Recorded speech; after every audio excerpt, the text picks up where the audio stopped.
Native of Los Gatos, California, is that right? Sure. San Jose, Los Gatos, Northern California. There you go. Like I always tell people, and they're like, oh, California, Southern? I'm like, no, different state. Different state. Different state. I'm not from there. Obviously, Sonoma could be the perfect opportunity for you to pick up a win this weekend to solidify your spot in the chase for the Sprint Cup. Talk a little bit about being in Sonoma and being home for the weekend. Yeah, it's always good to come back to Sonoma. Missed it last year.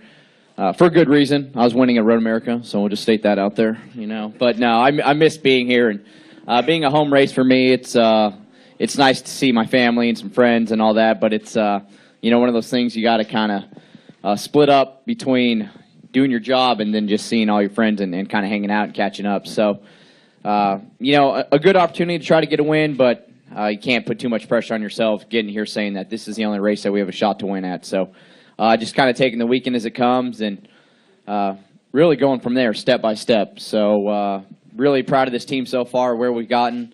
Excited to announce that Clorox has signed up for 3 more years.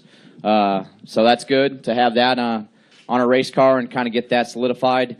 By the end of their contract, I think it'll be 20 years that they've been with this race team. So just a great brand to have on the car. So good things going into this weekend, and hopefully we can build on that and have a good weekend all together. Okay, we'll open up for questions. We'll start up front with Melinda, then go to Kenny. Hey, AJ. Just to kind of follow up on what Christy said, but do you really look at this as an opportunity? You have so much road course experience to make it into the chase with a win here.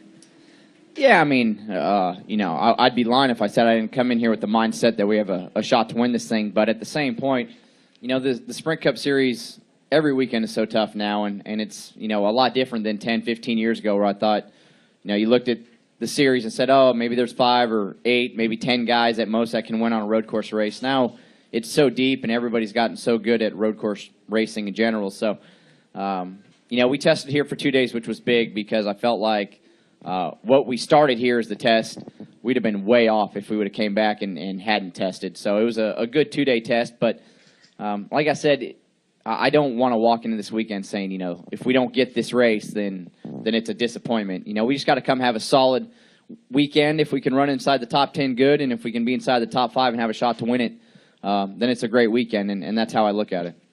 Okay, we'll take questions from Kenny, then go to John, Tom, and Holly. Kenny Bruce with NASCAR.com. AJ, I've heard a couple of times in recent weeks in the garage, keep your eye on the 47 team. Keep your eye on the 47 team. Those guys are improving. Last couple of weeks, you've not had great runs, or great finishes, rather. Are you guys any good or not, I guess? Yeah, I mean, you got to look at the nature of our team. This doesn't happen overnight. Last year this team was 30th or 31st in points. I feel like the series itself has gotten deeper with everybody kind of stepping up their level of competition. And, we're going to have those weeks up and down. We're not a Hendrick team. It is what it is. We're a one-car team that's slowly building. I think if you look at RCR as a whole, just the general from the Alliance to RCR itself, we're all a little bit behind. It's not like the RCR cars are dominating and we're hanging on to the back. We're all pretty close together. So I think it's kind of an open question. Are we good? We have the potential of being good. Are we there yet? No. On our best weekends like this, can we go win a race? I think we can, but are we going to have weekends to where the last couple of weeks we just struggled to run, 20th? That's the nature of it. I was you look at it last week, and I was frustrated after we got done with the race, and you're like, man, we're struggling. But then you look at the guys I was racing around during the race, Denny Hamlin, Carl Edwards, Greg Biffle, those types of guys. It's tough in this series right now. So we just got to keep getting better each weekend. And we're going to have our ups and downs. We've had some great runs this year. We've had some runs that, you would expect from a single-car team that's trying to build. So the good thing is our team owner, Tad Geschichter, he's the most patient person. I'm not. So I get done, and I'm like, oh, man, we gotta fix this.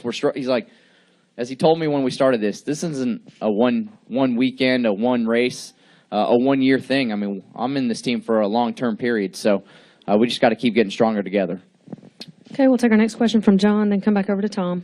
Hi, AJ. John Householder, NASCAR Productions. I have here that in May you finished 5th at Talladega. How will you and your team use that momentum as you try to gain from your strong finish as you head to yet another restrictor played racetrack Daytona here in 2 weeks? You know, I mean, the good thing is our ECR's got a ton of power when it comes to the super speedway races. You know, a lot of that is based on luck too. You know, I mean, I thought we had a fast car, but I got to miss all the wrecks too. I was around about 3 of them. You know, that's just part of it. But you know, I look at where we're strong and our weak. You know, our super speedway program. Daytona, we had a fast car and we had a mechanical failure. Talladega, obviously, as you said, finished 5th. Our short track program's been pretty good. You know, I think the places we struggle is really the mile-and-a-half racetracks. And I feel like those are the tracks that you really see the bigger budgets really come out because aerodynamics are so critical there. Just having those extra resources and that extra testing that those teams do really help those mile-and-a-half racetracks. So I feel like that's where our weakness is. You know, we go to Daytona in a couple weeks. Hopefully it's off of a couple of great runs here and Kentucky next week. And we'll just play it out and see how it goes. You know, the way I look at those races is you just got to put yourself in the right place. If it goes wrong when you're in that spot, then it goes wrong. As long as you're not the cause of the big one, you know, and that's all you can do. Next question we'll take, Tom. Hi, AJ. Tom Jensen, FoxSports.com. Love the energy, Tom. Where was the energy? You excited to be here? I'm very excited to be here, AJ. Shoot, man, I was in the gym at 6 all right, well, that's good. Break. Well, you should feel like you should be all jacked up from that now. The coffee maker was broken in my room. I had no coffee this morning, brother. I got you. Cut me some slack. I got you. How much of an unknown is qualifying here? It'll be interesting. You know, I think out of all the places we've been to, this will probably be, I wouldn't say crazy, but I think it's hard to determine the spotters and the teams. I feel like throughout the course of all the qualifying, they've done a good job. You don't want to get in anybody's way. You don't want anybody to get in your way. So I'm sure there's people that have gotten blocked on a lap or two, but for the most part, I feel like qualifying's worked out where teams are nice to each other and spotters work with each other to get their driver a clean lap. Here, it's hard to do. You know, you can sit here on pit road and say, okay, there's nobody coming into 11 for 10 seconds. Roll out there and you'll go out and have a clean lap. Well, by the time you get back to 11 and start your lap, how many more cars could have rolled out? So, and that's something you don't want to abuse your tires on your out lap. You want to kind of get them up to temp, but you don't want to over abuse them. So, I think those are really what's going to be critical, especially the first group. You know, as you start getting a little bit less cars, it's not as of a big a deal.